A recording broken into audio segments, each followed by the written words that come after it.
Hello students, welcome to Click B.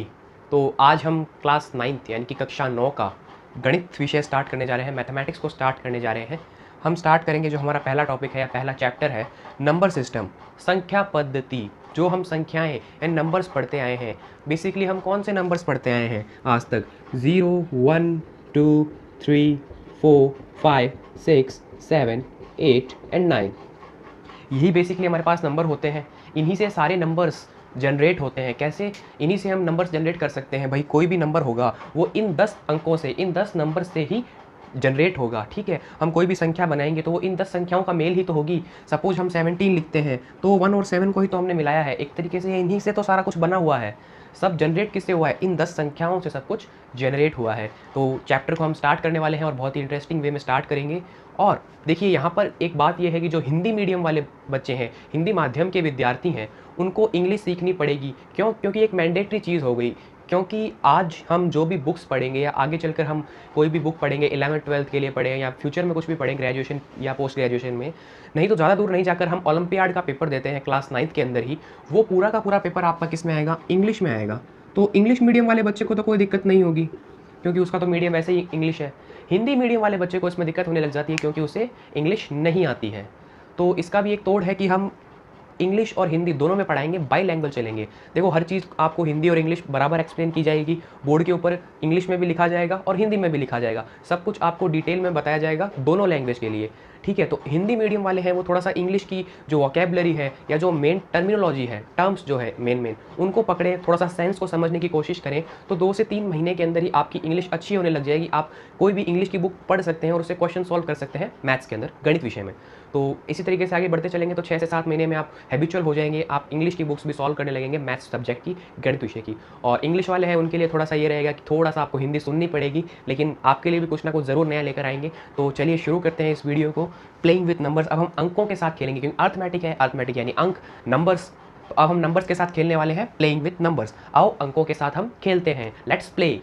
तो प्यारे बच्चों, जो भी चीज़ आपको पढ़ाई जाएगी वो बिल्कुल बेसिक, एकदम जीरो लेवल से पढ़ाई जाएगी। हम जब छोटी क्लास में बिल्कुल मैथ्स को पढ़ना स्टार्ट करते हैं तो हमें क्या सिखाई जाती है? सबसे पहले हमें काउंटिंग सिखाते हैं। काउंटिंग क्या होती है? हमें गिनती सिखाते हैं, 1 2 3 4 5 6 7। उस टाइम हमें पता नहीं होता कि 1 2 3 4 5 6 7 में कुछ होता है। तो क्या होता है वो अब देख लेते हैं। 9 10 और ये इस तरीके से चलती चली जाएगी। कहाँ तक? अनंत तक। अनंत का मतलब ये हो गया, इनफाइनाइट का मतलब ये हो गया कि ये चीज़ चलती चली जा रही है इनफाइनाइट तक, बहुत दूर तक, जहाँ तक हम सोच भी नहीं सकते वहाँ तक चली जा रही है। लाख में, करोड़ में, अरब में, लाख में, मिलियन में, बिलियन में, ट्रिलियन में चली जा रही है ये चीज़। काउंटिंग ही हमारी कंटिन्यूअसली। तो ये जो काउंटिंग होती है, ये जो गिनती होती है, जो अनंत तक चलती जा रही है, ये काउंटिंग जो इनफाइनाइट तक चलती जा रही है, इसको हम बोलते हैं बच्चा नेचुरल नंबर्स। यानी इसको हिंदी में बोलेंगे प्राकृत संख्याएं। यानी कि प्राकृत संख्याएं कौन सी हो गई या नेचुरल नंबर्स कौन से हो गए? जो 1 से स्टार्ट हो रहे हैं और काउंटिंग की तरह इनफाइनाइट तक चलते जा रहे हैं, जो 1 से तो शुरू हो रहे हैं और गिनती की तरह अनंत तक चले जा रहे हैं, उन्हें हम कहते हैं नेचुरल नंबर्स, प्राकृत संख्याएं। अब इन प्राकृत संख्याओं को सिंबल के फॉर्म में कैसे रिप्रेजेंट करेंगे? देखो मैथ के अंदर किसी भी चीज़ को लिखने के सिंबल्स होते हैं, संकेत होते हैं, ताकि हमें पूरा नेचुरल नंबर या प्राकृत संख्याएं बार बार ना लिखना पड़े। इसलिए हमने अपने आप को थोड़ा सा टाइम बचाने के लिए या अपने आप को थोड़ी सी सहूलियत प्रदान करने के लिए और इजी लगे हमें थोड़ा सा, उसके लिए हमने संकेत निकाल दिए, सिंबल्स निकाल दिए, ताकि हम शॉर्ट लैंग्वेज या शॉर्ट टर्म में भी उनको एक्सप्लेन कर सकें। तो देखो इसका सिंबल क्या होता है? इसका सिंबल होता है एन। एन का मतलब क्या हो गया? आपका नेचुरल नंबर। यहाँ लिख देता हूँ, इसका ये सिंबल होता है। आपको ऐसे ब्रैकेट में लिखा हुआ मिले किसी बुक में तो इसका मतलब है ये इसका सिंबल है, संकेतक है। अगली बार जब आपको एन लिखा हुआ मिलेगा तो उसका मतलब होगा नेचुरल नंबर यानी कि प्राकृत संख्याएं।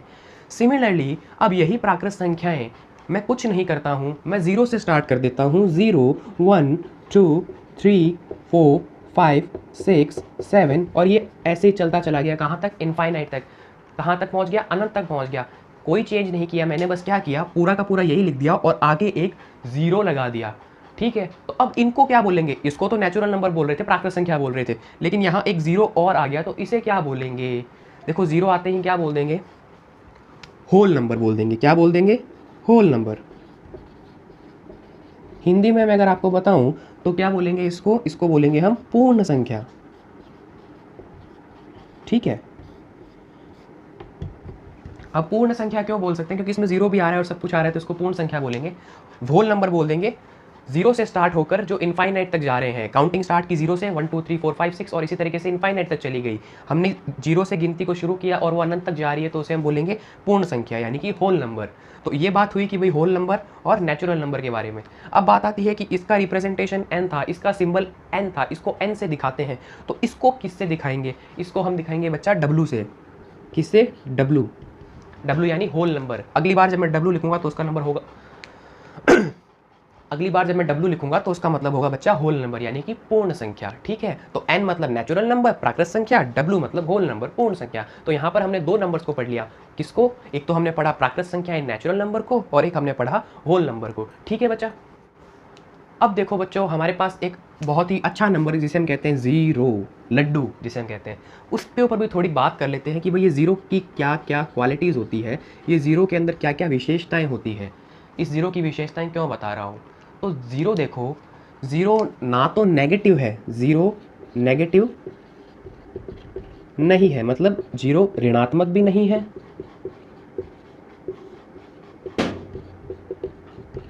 और अगर मैं बात करूं तो ज़ीरो हमारा पॉजिटिव भी नहीं है, यानी कि धनात्मक भी नहीं है। तो यानी कि ये जो ज़ीरो नंबर है हमारा, वो ना तो धनात्मक है और ना ही ऋणात्मक है, वो नेगेटिव भी नहीं है और पॉजिटिव भी नहीं है। ठीक है, कई बार आपसे पूछ लेता है कि जीरो क्या है, पॉजिटिव है या नेगेटिव है, या दोनों ही नहीं है, तो आपका आंसर क्या होगा कि सर जीरो जो है ना तो पॉजिटिव है ना नेगेटिव है। ठीक है, जीरो सिर्फ जीरो है, एक स्पेशल नंबर आप इसे कह सकते हैं। अब अगर मैं बात करूं धनात्मक संख्याओं की, धनात्मक संख्याएं कौन सी होगी या पॉजिटिव नंबर्स कौन से होंगे? पॉजिटिव नंबर्स यानी कि आपकी हिंदी में हो जाएगी ये धनात्मक संख्याएं। तो देखो धनात्मक संख्याएं कौन सी होगी बच्चा? वो संख्याएं जो जीरो से बड़ी है, ग्रेटर देन जीरो। और इसको मैथमेटिकली कैसे रिप्रेजेंट कर सकते हैं? Greater than zero. इस तरीके से कोई संख्या है, मान लो नंबर से रिप्रेजेंट कर देता हूँ मैं, वो किससे? जीरो से बड़ा है। ये जो मुंह होता है ऐसे वाला, वो जिसकी तरफ होता है वो संख्या बड़ी होती है। इसका मतलब क्या हो गया? इसको मैंने मैथमेटिकली रिप्रेजेंट कर दिया कि ये जो नंबर आ रहा है इस तरफ, ये जीरो से बड़ा है। NO का मतलब नंबर है, संख्या है। ठीक है, और अगर मैं इसी तरह बात कर लूँ कि भाई ऋणात्मक संख्याएं कौन सी होगी, सिमिलरली अगर मैं बात करूँ ऋणात्मक संख्याएं यानी कि आपकी नेगेटिव नंबर्स कौन से होंगे, ये कैसे पता करेंगे? Negative numbers. तो नेगेटिव नंबर्स यानी कि जो आपके जीरो से छोटे होंगे, जीरो से छोटी यानी कि लेस देन जीरो। जीरो से छोटे जो भी नंबर्स हैं वो नेगेटिव की श्रेणी में आएंगे, नेगेटिव में कंसीडर करेंगे उनको, और जीरो से बड़े वालों को, ग्रेटर देन जीरो वालों को हम पॉजिटिव में कंसीडर कर लेंगे।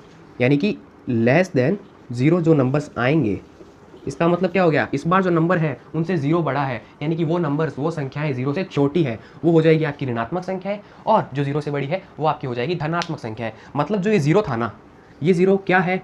आपका एक बैरियर है, आपका एक मान लो कि स्तंभ है। इस जीरो के इधर क्या हो जाएगा? पॉजिटिव। मतलब जीरो से बड़ी वाली क्या हो जाएगी? पॉजिटिव, और जीरो से छोटी वाली क्या हो जाएगी? नेगेटिव। हम नंबर लाइन, संख्या रेखा को पढ़ते हुए आए हैं, उसमें भी कुछ ऐसा ही होता है, तभी मैंने बताया जीरो से इधर क्या? पॉजिटिव यानी धनात्मक, जीरो से इधर क्या? नेगेटिव यानी ऋणात्मक। अभी नंबर लाइन को पढ़ेंगे तो अच्छे से समझाऊंगा कि क्या होता है, क्यों होता है, किस तरीके से होता है। तो फिलहाल आप इसको नोट कर लें कि भाई पॉजिटिव नंबर कौन से होती है, धनात्मक संख्याएं कौन सी होती है? जीरो से बड़ी, ग्रेटर देन जीरो। और जो नेगेटिव होती है वो कौन सी होती है? जीरो से छोटी वाली, लेस देन जीरो वाली। और जो जीरो होता है वो ना तो नेगेटिव होता है और ना ही पॉजिटिव होता है। जीरो सिर्फ एक बैरियर है, एक स्तंभ कह सकते हैं, एक रुकावट कह सकते हैं, जिसके इधर नेगेटिव और उधर पॉजिटिव साइड्स। ठीक है, यहाँ पर हमने जीरो पढ़ लिया, पॉजिटिव नंबर क्या होते हैं, नेगेटिव नंबर क्या होते हैं, जीरो के बारे में पढ़ा, धनात्मक और ऋणात्मक संख्याओं के बारे में पढ़ा। ठीक है, अब आगे बढ़ते हैं बच्चा।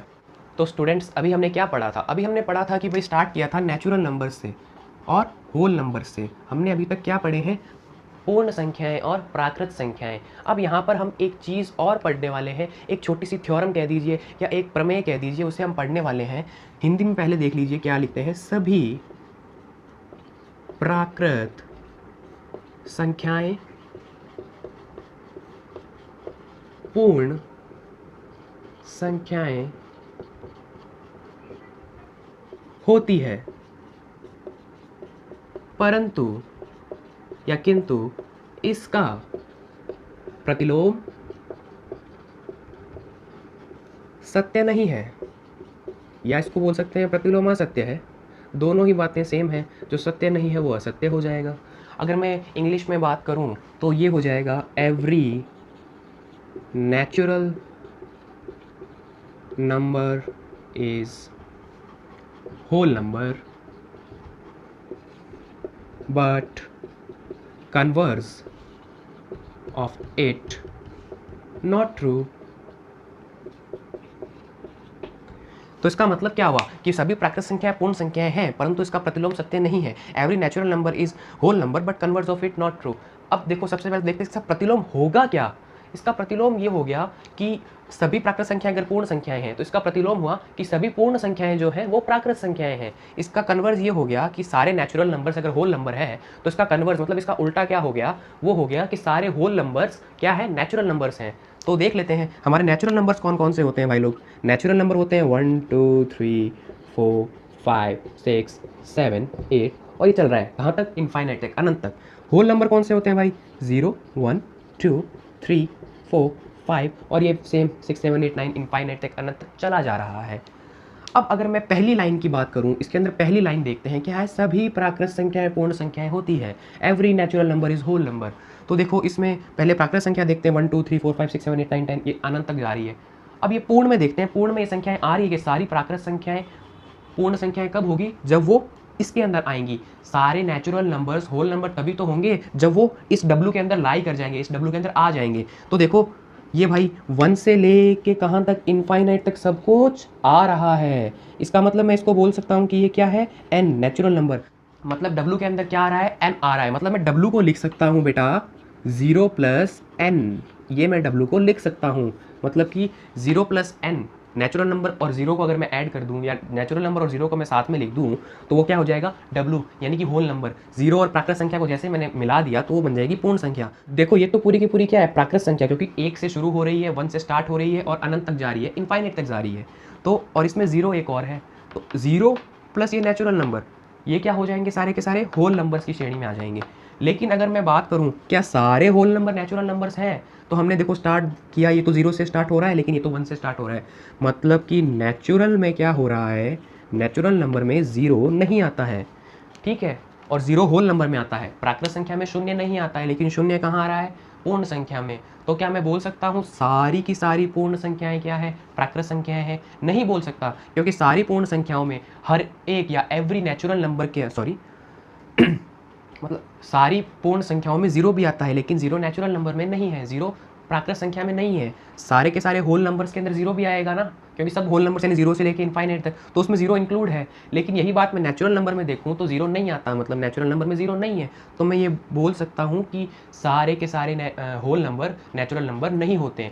Every natural number is not whole number.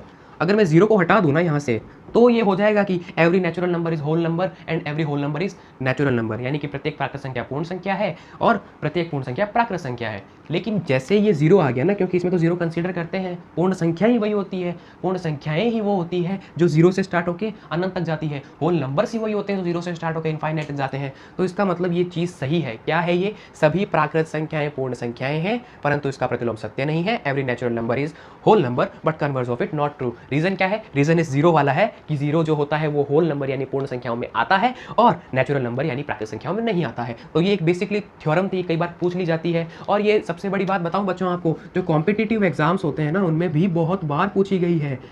आपको मैं बता दूं, ये पटवारी के एग्जाम में या आपके जो रीट का एग्जाम है, 3rd ग्रेड वगैरह के या 2nd ग्रेड वगैरह के मैथ्स के एग्जाम होते हैं ना, उसके अंदर बाकायदा ये पॉइंट पूछा हुआ है 2-3 बार, ठीक है। और लक्ष्य राजस्थान और इन सब की जो बड़ी बड़ी बुक्स आती हैं हायर लेवल पे, टीचर्स जो आपको पढ़ाने वाले होते हैं अदर सब्जेक्ट्स, उनके फर्स्ट पेपर के अंदर ये क्वेश्चन आया हुआ है। तो देख लो, इतना बेसिक क्वेश्चन, इतना बेसिक नॉलेज से क्वेश्चन उठाकर पूछा हुआ है टीचर्स के एग्जाम में, एक बड़े लेवल के एग्जाम में, ठीक है। तो आप इसको नोट कीजिए, हम आगे बढ़ते हैं। तो अब नेचुरल नंबर और होल नंबर पढ़ने के बाद, पूर्ण संख्या और प्राकृत संख्या पढ़ने के बाद हम तीसरे के ऊपर बात करते हैं, हम तीसरी संख्या के ऊपर बात करते हैं, दैट इज आपकी इंटीजर, बोले तो पूर्णांक। अब ये पूर्णांक क्या होता है, अब ये इंटीजर क्या होता है, हम बात कर रहे हैं तीसरे नंबर के ऊपर। हम 2 नंबर पहले ही पढ़ चुके हैं, कौन कौन से बच्चा, एक तो नेचुरल नंबर यानी प्राकृत संख्या और एक पूर्ण संख्या यानी कि अपना होल नंबर। अब बात करते हैं इस पूर्णांक की, इंटीजर। देखो ये स्टार्ट होते हैं हमारे, देखो 0 होता है, 0 के इस तरफ पॉजिटिव लिख दो आप, 1 2 3 4 और इस तरीके से ये इनफाइनाइट तक चला जाएगा। और 0 से छोटे क्या होते हैं, मैंने आपको बताया था 0 से बड़े वाले धनात्मक, 0 से इधर मैंने धनात्मक संख्याएं लिखी है, ये सारी 0 से बड़ी है। 0 से इधर यानी छोटी वाली कौन सी संख्याएं हो जाएगी, ऋणात्मक, क्योंकि मैं आपको बता चुका हूँ लेस देन 0 क्या होते हैं, सारे ऋणात्मक होते हैं। और ये भी इधर चला जाएगा, ये कहाँ जाएगा, माइनस अनंत तक। 0 से स्टार्ट हुआ -1 -2 -3 और ये अनंत तक चला जाएगा। और इधर बात करूँ तो 0 से स्टार्ट हुआ और ये प्लस अनंत तक चला जाएगा। ठीक है, ये होते हैं हमारे क्या, पूर्णांक यानी इंटीजर्स। अब बात आती है कि इस पूर्णांक यानी इंटीजर का रिप्रेजेंटेटिव सिंबल यानी कि संकेतक क्या होगा इसको दर्शाने के लिए, तो वो होता है बेटा Z, ज़ेहलीन। ये एक जर्मन भाषा का शब्द है, स्पेलिंग हो सकता है थोड़ी इधर उधर हो जाए। ज़ेहलीन एक जर्मन लैंग्वेज शब्द है जिसका मतलब होता है ज़ेहलीन एक जर्मन लैंग्वेज का वर्ड है, जर्मन भाषा का शब्द है जिसका मतलब होता है गिनना या काउंटिंग, ऐसा ही उसे पूर्णांक का रिप्रेजेंटेटिव बनाया गया है Z। ठीक है, अब बात करते हैं कि जो Z है उसके अंदर देखो ये क्या है, यहाँ से यहाँ तक की संख्या क्या है, नेचुरल नंबर यानी कि आपकी प्राकृत संख्याएं हैं। ये भी चीज़ आपको समझ में आ गई होगी, ज़्यादा कोई डीप बात नहीं कर रहा हूँ मैं। ये आपकी पूर्ण संख्या हो गई, क्यों, क्योंकि 0 से आ रही है ना, 0 से लेके इनफाइनाइट तक जा रही है, तो ये पूर्ण संख्या हो गई, होल नंबर। नेक्स्ट टाइम मैं रिप्रेजेंट करूँगा इसको W से और इसको N से, तो आप समझने लगेंगे और आपको समझने की आदत डालनी पड़ेगी। और हिंदी मीडियम वाले बच्चे नेचुरल नंबर याद करें कि प्राकृत संख्याओं को नेचुरल नंबर बोलते हैं, पूर्ण संख्या को होल नंबर और इंटीजर यानी पूर्णांक होता है। ठीक है, तो ये हो गए आपके पूर्णांक यानी इंटीजर्स। अब देखो बच्चों, यहाँ पर एक और चीज़ मैं आपको बताता हूँ। आपने ये तो देखा होगा कि 1 से बड़ा क्या है 2, 2 से बड़ा क्या है 3, ठीक है, और आगे 4 5 6 7 वो सब क्या है, जैसे जैसे काउंटिंग आगे बढ़ती चली जाएगी तो जो ये आगे वाला नंबर है वो इस पीछे वाले नंबर से हमेशा बड़ा रहेगा। सपोज मैं बात करूँ 4, इसके आगे वाला नंबर है वो 3 से बड़ा रहेगा। लेकिन जब माइनस में बढ़ेंगे तो देखो -1 -2 -3 और -4, इनमें अगर मैं बात करूँ सबसे बड़ा होगा आपका -1, फिर -2, फिर -3, फिर -4। अब ये माइनस वाला बड़ा कैसे हुआ, इसका एक बेसिक एग्जांपल हम ऐसे ले सकते हैं कि सपोज़ मेरे को किसी को 1 रुपया देना था, आपको 2 देने हैं, और कोई रमेश है उसको 3 रुपये देने हैं, और सुरेश को 4 रुपये देने हैं। तो मेरे को कम रुपए देने हुए ना, इसका मतलब मैं क्या हुआ, बड़ा हो गया, मैं कम कर्जे में डूबा हुआ हूँ। एक तरीके से बात करूँ तो सपोज़ जैसे कि मेरे को 1 करोड़ रुपए देने हैं किसी को, तो मैं -1 हूँ, मेरे पास -1 करोड़ रुपए है। कि आपको 2 करोड़ देने तो आप -2 हो, मतलब आप मेरे से भी ज़्यादा डूबे हुए हो, मेरे से भी छोटे हो गए आप। और अगर किसी और को देने हो तो -3 करोड़, मतलब कि -3, मतलब वो आपसे भी ज़्यादा डूबा हुआ है। और कोई चौथा है वो तो सबसे ज़्यादा डूबा हुआ है, -4। इसी तरीके से माइनस वाली संख्याएं छोटी होती रह जाएगी। ठीक है, तो -1 बड़ा होगा हमेशा। कई बार क्वेश्चन आ जाता है कि -5 और -3 में बड़ा कौन है, तो वहाँ पे आप होशियारी मत लगा देना कि 5 बड़ा होता है तो -5 बड़ा होगा, ऐसा नहीं करना है। -5 का मतलब क्या हो गया, वो 5 कर्जे में डूबा हुआ है और एक 3 कर्जे में डूबा हुआ है, तो कौन कम डूबा हुआ है, कौन बड़ा हो गया उनमें, मैं बड़ा हो गया ना, क्योंकि मैं 3 ही कर्जे में डूबा हुआ हूँ, वो 5 कर्जे में डूबा हुआ है, तो वो मुझसे भी ज़्यादा छोटा हो गया। ठीक है, तो ये होता है बड़ा और छोटा। एक तरीके से कर्जा वाली बात यूं ही मजाक के लिए समझाने के लिए है। माइनस में क्या होगा, जो सबसे छोटी संख्या होगी ना 1, वो सबसे बड़ी हो जाएगी, -1 सबसे बड़ा होगा और -∞ सबसे छोटा होगा। और यहाँ पर क्या होगा, +1 सबसे छोटा होगा और प्लस का इनफाइनाइट सबसे बड़ा होगा। तो ये बात थी हमारी इंटीजर की, यानी कि पूर्णांक संख्याओं की। ठीक है, Z से रिप्रेजेंट करते हैं और -∞ से स्टार्ट होती है, फिर चढ़ते चढ़ते -3 -2 -1, फिर 0 पे आती है, फिर 0 से 1 2 3 4 5 आगे चली जाती है। ये नेचुरल नंबर्स होते हैं और ये यहाँ से यहाँ तक होल नंबर होते हैं। ठीक है, और बड़े छोटे का बता ही चुका हूँ। प्लस में क्या होगा, प्लस में जब आप ऐसे बढ़ोगे ना, इसको ऐसे देख लो, इधर जाओगे ना जब आप, तो क्या होगी, तब बढ़ेंगे, तब नंबर बढ़ेंगे, उनकी वैल्यूज़ बढ़ेगी, बढ़ रहे हैं ना कंटिन्यूसली 1 2 3। और जब आप इधर जाओगे ना तो घटेंगे या कम हो जाएंगे। यहाँ पे क्या होंगे, ज़्यादा को ऐसे दिखा देता हूँ बढ़ रहे हैं, और घट रहे हैं इसको ऐसे दिखा देता हूँ। ठीक है, इसका मतलब क्या हो गया, जब 0 से इधर जाएंगे तो नंबर्स बढ़ रहे हैं ना, 1 2 3 4 बढ़ रहे हैं, और जब 0 से इधर जाएंगे तो नंबर्स कम हो रहे हैं, -1 -2। ठीक है, तो ये हो गई बात क्या कि 0 से इधर यानी 0 से राइट में जाएंगे। ठीक है, तो क्या हो जाएगा, देखो मेरी तरफ ये लेफ्ट है लेकिन आप ऐसे देख रहे हो, तो 0 से राइट में जाएंगे तो क्या हो जाएगा, बढ़ रहे हैं, प्लस हो रहा है। और सिमिलरली 0 से लेफ्ट में जाएंगे तो क्या हो रहे हैं, घट रहे हैं, माइनस है। ठीक है, तो यहाँ पर ये पता चल गया कैसे बढ़ेंगे कैसे घटेंगे। तो इसी के साथ हमारा ये पूर्णांक इंटीजर Z जिसे रिप्रेजेंट करते हैं वो भी आपको अच्छे से समझ में आ गया। तो प्यारे बच्चों, इसी के साथ आपकी जो आज की ये पहली और इंट्रोडक्शन वाली क्लास थी, इसको हम यहीं तक रखते हैं और ख़त्म करते हैं, ठीक है। और जो नेक्स्ट क्लास है, जो आपकी अगली क्लास है, उसमें हम पढ़ने वाले हैं आपकी परिमेय संख्याएं यानी कि रेशनल नंबर्स, और सेकंड इरेशनल नंबर्स और रियल लाइन यानी कि आपके अपरिमेय संख्याएं और आपकी वास्तविक संख्याओं के बारे में जानकारी लेंगे। और नेक्स्ट चैप्टर में आपकी जो ये नंबर सिस्टम है इसकी सारी बेसिक को ख़त्म कर देंगे, ठीक है। और आपने देखो इस वीडियो में क्या पढ़ा उसका एक छोटा सा ब्रीफ रिविजन ले लेते हैं 2 से 3 मिनट का। हमने सबसे पहले इंट्रोडक्शन पढ़ा कि नंबर्स कैसे होते हैं, फिर हमने कहा कि चलो नंबर्स के साथ खेलते हैं। उसके बाद में हमने क्या पढ़ा, उसके बाद में हमने नेचुरल नंबर्स को पढ़ा, प्राकृत संख्याओं को। प्राकृत संख्याएं क्या होती है, वो संख्याएं जो 1 से स्टार्ट होती है, गिनती हमारी 1 से शुरू होकर अनंत तक चली जाती है, 1 से स्टार्ट होकर अनंत तक चली जाती है, उन्हें हम कहते हैं प्राकृत संख्याएं, नेचुरल नंबर्स। फिर हमने पढ़ा होल नंबर्स। होल नंबर्स कौन से होते हैं, जो 0 से स्टार्ट होते हैं और इनफाइनाइट तक चले जाते हैं, 0 1 2 3 4 और ऐसे करके इनफाइनाइट तक, जो 0 से शुरू हुए और अनंत तक चले गए गिनती के थ्रू, उन्हें हम क्या कहते हैं, पूर्ण संख्याएं। रिप्रेजेंट किसे करते हैं, W से। और प्राकृत संख्या यानी नेचुरल नंबर को रिप्रेजेंट किसे करते हैं, N से। फिर हमने पढ़ा कि सभी प्राकृत संख्याएं पूर्ण संख्याएं होती है, परंतु इसका प्रतिलोम सत्य नहीं है। Every natural number is whole number, लेकिन इसका जो कन्वर्स है वो ट्रू नहीं है। ये एक अच्छी थ्योरम थी, अच्छे लेवल पे इस पे क्वेश्चन बनते हैं, वो हम पढ़ चुके हैं। बहुत ही बेसिक नॉलेज से हमने एक इंपॉर्टेंट चीज़ निकाली पहले वीडियो के अंदर ही, वो बहुत इंपॉर्टेंट पार्ट है, उसको अच्छे से अपने दिमाग में सेट कर लीजिएगा। उसके बाद में हमने ये पढ़ा नेचुरल नंबर और उसके बाद में हमने ये पढ़ा इंटीजर, जिसको Z से रिप्रेजेंट करते हैं। वही 0 से इधर आपका पॉजिटिव इनफाइनाइट तक जाएगा, 1 2 3 4 5 6 7 8 9 और पॉजिटिव इनफाइनाइट, और 0 से इधर आपका नेगेटिव इनफाइनाइट की तरफ चला जाएगा।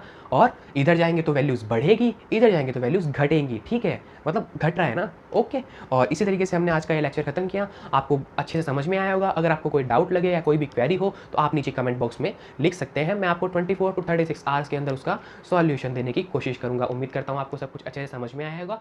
थैंक्स फॉर वॉचिंग, लगातार देखते रहें।